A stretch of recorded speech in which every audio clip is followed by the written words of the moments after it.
కుటుంబం కాపాడబడాలి. కుటుంబంలో ఉండేటువంటి తల్లి, తండ్రి, పిల్లలు అందరూ కూడా కలిసి ప్రతిరోజు వీలైతే కనీసం అవకాశం లేకపోతే కనీసం వారికి ఒకసారి అయినా సరే కలిసి కూర్చోవాలి, కలిసి మాట్లాడుకోవాలి, కలిసి భోజనం చేయాలి, కలిసి దేవాలయానికి వెళ్ళాలి. ఇది కుటుంబ ప్రబోధం. రెండోది స్వదేశీ. మూడోది పర్యావరణము, సింగిల్ యూజ్ ప్లాస్టిక్. గడిచినటువంటి 20 సంవత్సరాల్లో, రాబోయే 20 సంవత్సరాల్లో మనము ప్రపంచంలో అగ్రగామిగా కాబోతున్నాం. ఈరోజు ప్రపంచ దేశ ఆర్థిక వ్యవస్థలో 4వ స్థానంలో ఉన్నాము. రాబోయేటువంటి 4 సంవత్సరాల్లో 3వ స్థానానికి వెళ్తాము. 20 సంవత్సరాల్లో మొదటి స్థానానికి వెళ్తాము, 2వ స్థానానికి కూడా వచ్చేస్తాం. కాబట్టి దానికోసం స్వదేశీని కావాలి, సింగిల్ యూజ్ ప్లాస్టిక్ తగ్గించాలి, పర్యావరణాన్ని కాపాడుకోవాలి. సమరసత, ఇంటి లోపలెక్కలము. మనం కార్తీక మాసం వస్తే కుల సమారాధనలు పెట్టుకుంటాము. ఇక నుంచి కుల సమారాధనతో ఉండాలి. దాంతో పాటుగా హిందూ సమారాధనలు ప్రారంభం కావాలి. అప్పుడు హిందూ స్త్రీలు కాపాడబడతారు. అలాగే ఈ 4 విషయాలు. దాంతో పాటుగా 5వ విషయము కామన్ సిటిజన్ డ్యూటీస్. దాన్నే సివిక్ సెన్స్ అంటాము. మన భాషలో అర్థమయ్యేలా చెప్పాలంటే కామన్ సెన్స్ అంటాం. ఇది మన తర్వాత తరాల వాళ్ళకి అందించాలి, మనం చెప్పాలి. ఎలాగ చెప్పాలి అంటే, ఒకటి, తండ్రి కొడుకు ఇద్దరు బైక్ మీద వెళ్తున్నారు, ఎవరూ లేరు, సిగ్నల్ పడి ఉంటుంది, ఎవరూ లేరు కదా అని చెప్పేసి ఈ తండ్రి సిగ్నల్ పడి ఉన్నప్పుడు రోడ్డు క్రాస్ చేశాడు అనుకోండి, ఎవరు కొద్ది జనాభా ఉంటే రేపొద్దున ఆ కొడుకు ఆ బండి తీసుకుంటే వాడు సిగ్నల్ని మ్యాండేట్ చేస్తాడా? చేయడు. కాబట్టి ఈ తండ్రికి తల్లికి ఉండాల్సిన విషయాలు ఏంటంటే సివిక్ సెన్స్, కామన్ సెన్స్ అనేది, ఈ సిటిజన్ డ్యూటీస్. ఎప్పుడైతే మన బాధ్యత సక్రమంగా నిర్వర్తిస్తామో అప్పుడు మన హక్కు సహజంగా వస్తుందండి. మనం హక్కుల గురించి మాట్లాడుతుంటే బాధ్యత గురించి మర్చిపోతాం. అంటే మన బాధ్యత సక్రమంగా నిర్వర్తించాలి, అప్పుడు సహజంగా మన హక్కులు మనకు వస్తాయి.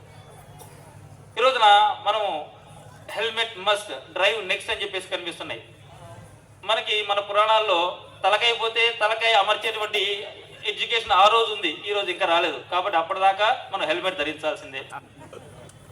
మరి వినాయకుడు కాబట్టి, శివుడు కాబట్టి, కొడుకు కాబట్టి తలపార్చుకున్నా అది కుదిరింది. కానీ ఇప్పుడు ఈ రోజు ఇంకా ఆ టెక్నాలజీ రాలా. కాబట్టి మనం సిటిజన్ డ్యూటీస్ మనం కాపాడుకోవాలి, మన పిల్లల్ని మనం కాపాడుకోవాలి. ప్లాస్టిక్.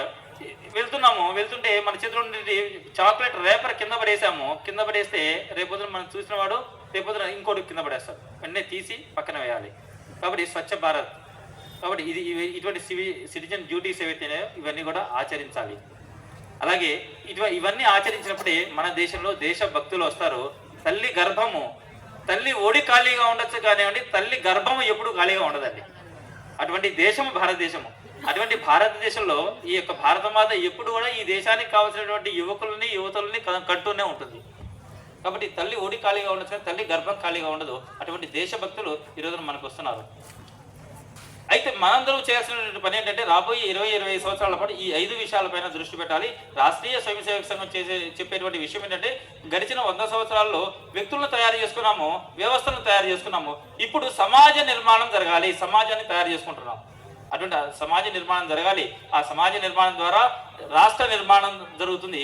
ఈ రాష్ట్రం బాగుంటే, అంటే హిందూ రాష్ట్రం బాగుంటే ప్రపంచం బాగుంటుంది. ఎక్కడైతే హిందూ కాపాడబడతాడో, రక్షించబడతాడో అక్కడ భారతదేశము సుభిక్షంగా ఉంటుంది.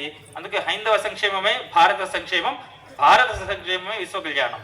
కాబట్టి ఈ విధంగా మనందరం కూడా మన యొక్క భారతదేశాన్ని యాచి దేహి యాచుడా, ఈ కళ్ళతో ఈ శరీరంతో తిరిగి మన యొక్క భారతదేశాన్ని ఎలాగైతే మన ఈ కళ్ళతోనే అయోధ్యలో రామ మందిరం నిర్మాణం చేసుకున్నామో, ఎలాగైతే ఈ దేశంలో భూభాగాన్ని కాశ్మీర్ని తిరిగి కాపాడుకున్నామో, 370 ఆర్టికల్ రద్దు చేసి 35 ఆర్టికల్ రద్దు చేసి, ఎలాగైతే మన ముస్లిం ఆడపిల్లల్ని ఒక మాన ప్రాణాలు కాపాడుతూ 3 తలాక్ని రద్దు చేశామో, అదే విధంగా భారతదేశము ప్రపంచానికి మార్గనిర్దేశం చేసేటువంటి రోజు ఈ కళ్ళతో ఈ శరీరంతో చూస్తామని చెప్పేసి ఆశిస్తూ నాకు అవకాశం ఇచ్చినటువంటి హిందూ బంధువులందరికీ కూడా నమస్కరిస్తూ ముగిస్తున్నాను.